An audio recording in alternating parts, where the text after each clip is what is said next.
स्वर्ग की यात्रा आरंभ की। अपने नगर से, अपनी सीमा से हिमालय की ओर जब प्रस्थान किया तो पांडवों ने क्या देखा? एक काले भैंसे पर सवार होकर नंगी तलवार लिए एक काला वर्ण का पुरुष गाय के पीछे लगा और उसको मारने के चक्कर में उसके पीछे दौड़ते दौड़ते उसने गाय के 3 पैर तोड़ डाले, काट दी अपनी तलवार।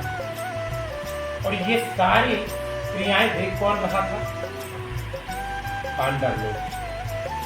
तो धर्मराज युधिष्ठिर को क्रोध आया और क्रोध में कहा कि अर्जुन तुम जाओ और इस मूर्ख को देखो कि इसने गौ माता की 3 पैर तोड़ डाले।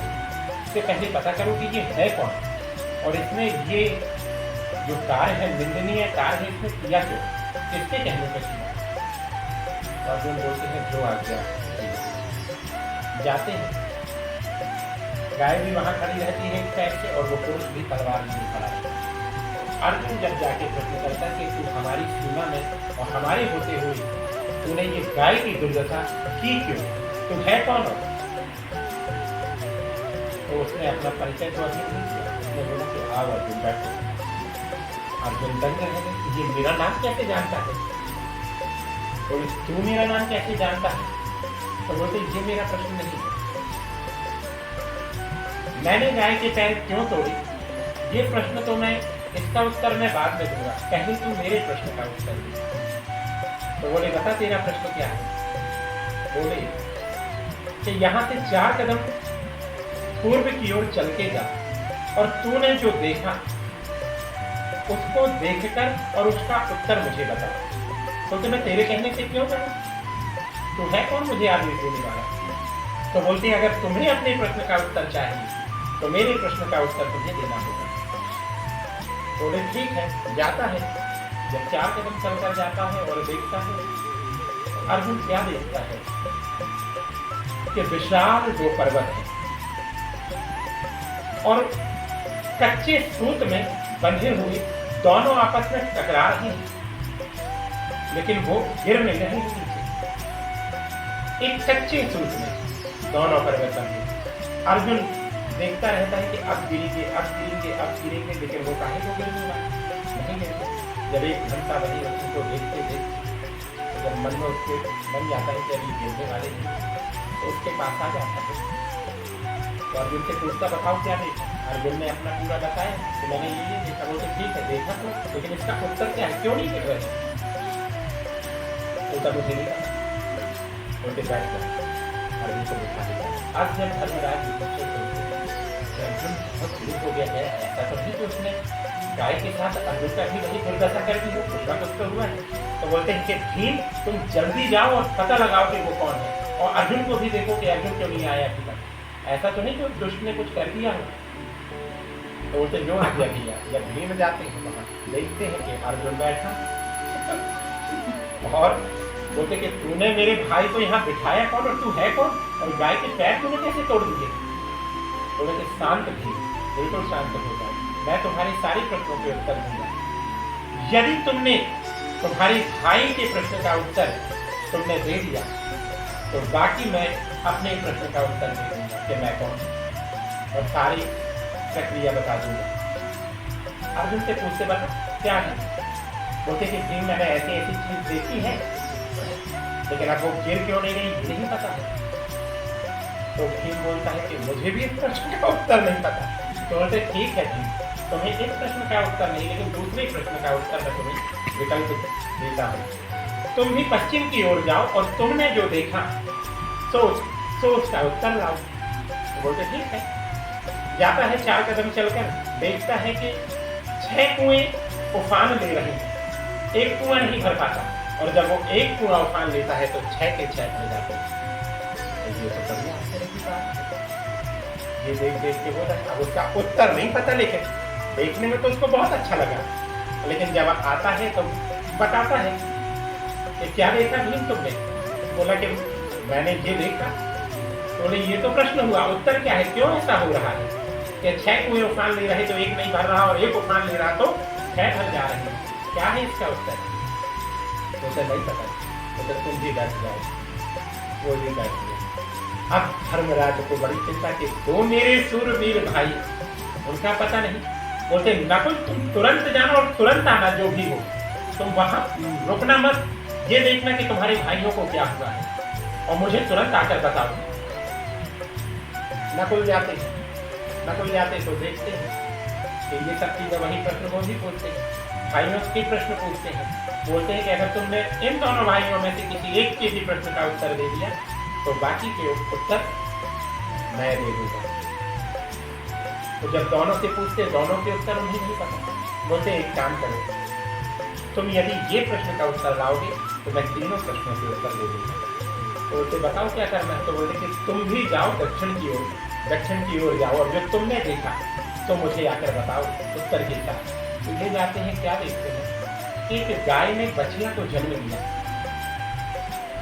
बछिया को जन्म देने के बाद वो स्वयं उसका स्तनपान करने के लिए लालायित हो जाती है। तो बड़ा आश्चर्य है कि हमेशा माता ही अपना स्तनपान कराती है अपने संतानों को, लेकिन वो उनके स्तनों को नहीं करा। जब ये देखता है, आ जाता है, इसका उत्तर भी उसे नहीं पता, वो भी बैठ गया। अब सहदेव की बारी थी, अरे तीनों वापस ना आए। सहदेव से बोलते तुम जाके देख के तुरंत, कोई प्रश्न कोई उत्तर नहीं, कुछ नहीं, तुम जाओ जल्दी और जल्दी से आना, तुम्हारे 3 भाई गायब हो चुके हैं। वास्तविकता में है क्या? हाँ, देखो अधूरा ही सही, लेकिन देने की इच्छा रखना चाहिए। पता है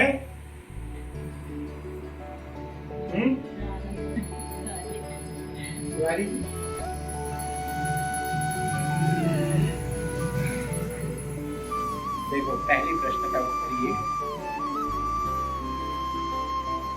धर्मराज ने कहा कि ये सीधा सीधा उत्तर है अर्जुन। कलयुग जब आएगा, घोर कलयुग जब आएगा, तो मनुष्य के पाप तो पर्वतों के समान होंगे, लेकिन अगर धोखे से भी उससे एक पुण्य हो जाएगा या मरते वक्त उसके मुख से राम नाम निकल जाएगा, तो वो पहाड़ जैसे पाप उस कच्चे सूत में बंध के रह जाएंगे। पहले प्रश्न का उत्तर ये है, मनुष्य के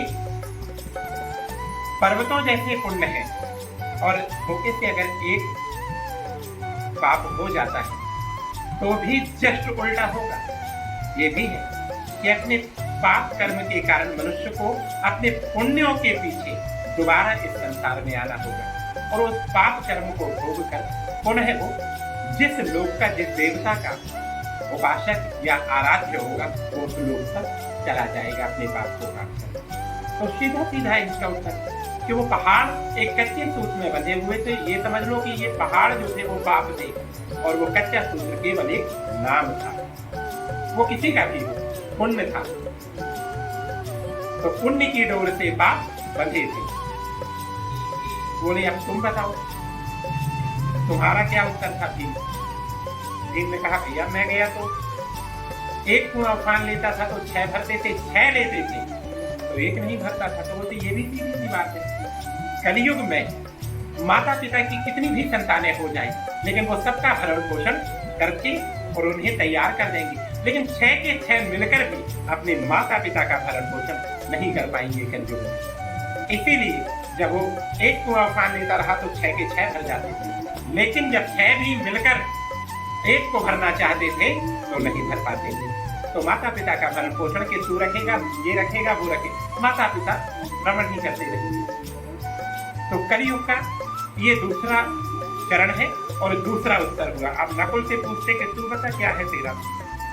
तो नकुल बोलता है कि मैंने एक गाय को बछिया का जन्म देते हुए देखा और वो उसी का स्तनपान करने लगी। बोलते कलयुग, ये घोर कलयुग में इसका भी सीधा सा उत्तर है कि जब पुत्र को पुत्र हो जाएंगे तो माता पिता की चिंता सबसे ज्यादा पुत्री को होगी। तो अगर माता पिता को पुत्र नहीं खिला पाएंगे तो माता पिता अपनी पुत्री के घर में रहेंगे और जाकर उनका भरण पोषण वो करेंगे। तो पुत्री अपनी माता पिता को बहुत मानेगी और वो रखने के, लेकिन सास ससुर की सेवा नहीं, माता पिता की सेवा के लिए तैयार रहेगी। तो माता पिता को अपने घर रखेगी पुत्री और दामाद, और उनका भरण पोषण करेंगे, लेकिन संतान लड़के नहीं करेंगे। ये उसका तीसरा सा उत्तर है। अब सहदेव से पूछते हैं कि तू बता तेरा क्या था। बोलते भैया मैंने भी देखा कि एक काली गाय 6 गायों के बगल से होकर गुजरी, तो उसका वर्ण तो कुछ श्वेत और कुछ काला हो गया, लेकिन वो 6 की 6 श्वेत गाय काली पड़ गई। बोलते कलयुग में इसका सीधे से उत्तर है। कलयुग में 6 अगर अच्छे पुण्यात्मा धर्मात्मा लोग रह रहे हैं एक ही बिल्डिंग में, और धोखे से अगर कोई कुकर्मी पहुंच जाए वहां, दिन भर गाना बजाना फिल्मी और दारू नशा करने वाला, तो उससे परेशान होकर वो जो अपने धर्म करने में लगे हुए थे, कहीं ना कहीं उनके अंदर भी इस चीज की ग्लानि आ जाएगी। वो अपने गुण उनमें भर देगा, वो क्रोधी हो जाएंगे, वो भी गाली गलौज करने वाले हो जाएंगे, तो वो अपने जैसे बना देगा उन्हें। लेकिन उनके जो सत्कर्म है थोड़े थोड़े उसमें आ जाएंगे कि मैंने तो अपने जैसे तुम्हें बना दिया, लेकिन तुम मुझे अपने जैसे नहीं बना पाए। तो सीधी बात है कि कलयुग में संगति का ही सबसे बड़ा असर होगा। जैसी करोगे संगति वैसी होगी मति।